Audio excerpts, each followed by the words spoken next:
Dolores, among many of the other recognitions that you have gotten, you got an honorary degree from Princeton. And in commending you, they said, through her insatiable hunger for justice, la causa, and her tireless advocacy, she has devoted her life to creative, compassionate, and committed citizenship. Now you're trying to pass that on to other Latinos through the Dolores Huerta Foundation and its Community Organizing Institute. Tell us a little bit about that. Well, I'm kind of going back to the future, going back to the way that Cesar and I organized the Farm Workers Union and the way that we worked in the Community Service Organization, which preceded the United Farm Workers, and getting people together in their homes, making them understand that they have power. And it's something that poor people don't really understand. They think that you've got to be rich or you've got to have a lot of assets, but the message that we have to give people is that the power is in their person. This is all that they need, just their individual human body, along with the bodies of other people coming together, and that if all of us form a group, an organization, and then we take action, direct action, we take responsibility with the understanding that nobody is going to change our conditions.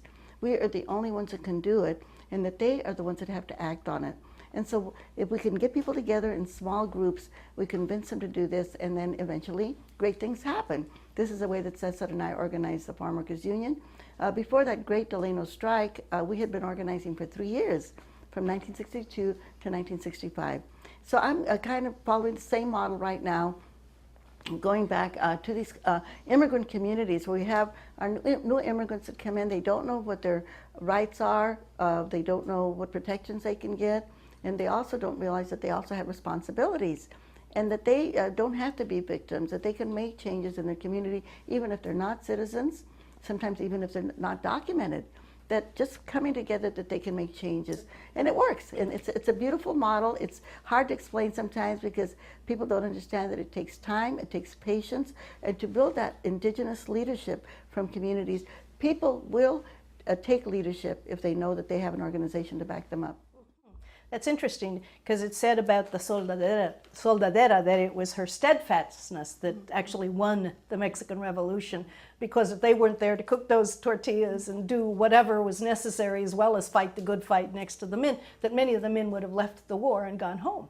So you being honored as that modern-day soldadera, as you have that same strength of purpose, and I've always had that. It is something that I hear you trying to instill in the Latino community now, that steadfast purpose, that strength, and that recognition of voice. And I think it's you have to have faith in people, but you also have to convince them that they have to have faith in themselves, that they have to have faith in their own power, that they can actually make things happen, and in their own strength. And it's very difficult because so often our people see themselves as victims. And they are victims in their community because of all of the terrible things that happen to them. But once that they know that they can actually make things better for themselves. And it takes a little bit of patience, and it takes an awful lot of work. But people will stand up and they will fight for themselves. We saw the farm workers do that. We saw that with the Community Service Organization, where we were able to pass major legislation, like getting ballots in the Spanish language, getting driver's licenses in the Spanish language, getting disability insurance for farm workers, getting the right to register voters door to door, getting unemployment insurance for farm workers, which Jerry Brown signed into law for us after Reagan had vetoed it 3 years in a row, and getting the right to organize for farm workers. But this is all, stuff that was done by the farm workers themselves, marching to Sacramento, going to the state legislature, getting people registered to vote, getting people out to vote, electing good candidates to office, good representatives that are going to really fight for the people. We have the power, people have the power to do that, but we have to convince them that nobody's going to do this for them. They have to do it for themselves. And this is basically what my organization's about. We raise money, we hire organizers, we train them, and then we send them into the community. And each organizer has to meet with 200 people. Then we bring them all together, and then we break it down into neighborhoods. Just recently on the healthcare fight, one of our committees was able to get 2,000 postcards in 2 weeks to send to our Blue Dog Democrat so he could vote for healthcare. One of our committees passed a bond issue to build a gymnasium at their middle school. Another one of our committees got the funding to build swimming pools in there for the children that they didn't have swimming pools. Another one of our committees, we have 27 homes that didn't have any kind of a sewer drainage system for their homes, where people were bathing with garden hoses in the backyards and putting makeshift latrines.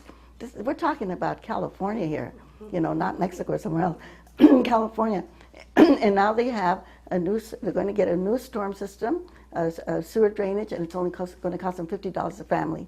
But they did all the work to make it happen. And are you seeing a lot of women in that fight? Well, it's interesting in that we start out with males and females, but at the end of the day, all of our leadership is about 95% women. It just happens that way. And then we have a great youth group. Our youth group just had a fundraiser to raise money for the victims of the Haiti earthquake, and they raised $1,000. This is just the youth group themselves. We're doing a big teenage pregnancy prevention program, and we're doing micro-lending programs and financial literacy programs. And the great thing is that once you have all of these different groups that are organized, these communities organized, you can just do a dozen different programs. And the beautiful thing is that volunteers in there doing it. We just knocked on 3,000 doors in one community to remind people to send in their census forms. On one Saturday, we had enough volunteers to knock on 3,000 doors. So we're organizing in Southern Kern County and in Tulare County, the poorest areas of the Central Valley.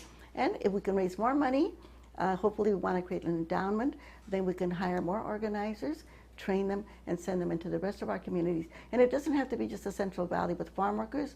This can work in Los Angeles, it can work in Oakland, it can work in Hunters Point in San Francisco, it can work anywhere.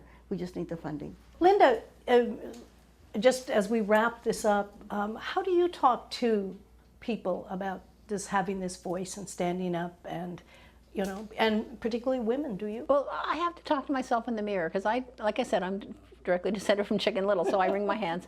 And what I really feel most strongly about is we don't have the luxury of ignoring what's going on in politics, because just writing them off and saying, oh, it's all corrupt. That's a very black and white way of thinking. It's a chicken way of thinking. It's just completely irresponsible, and it's an easy, lazy way of thinking. Last word here. You have to get up, dress up, and show up. Is that what you? Okay, and so and you lead, by that example. I'm just going to get there. If I can get out of bed, I can get there. Okay.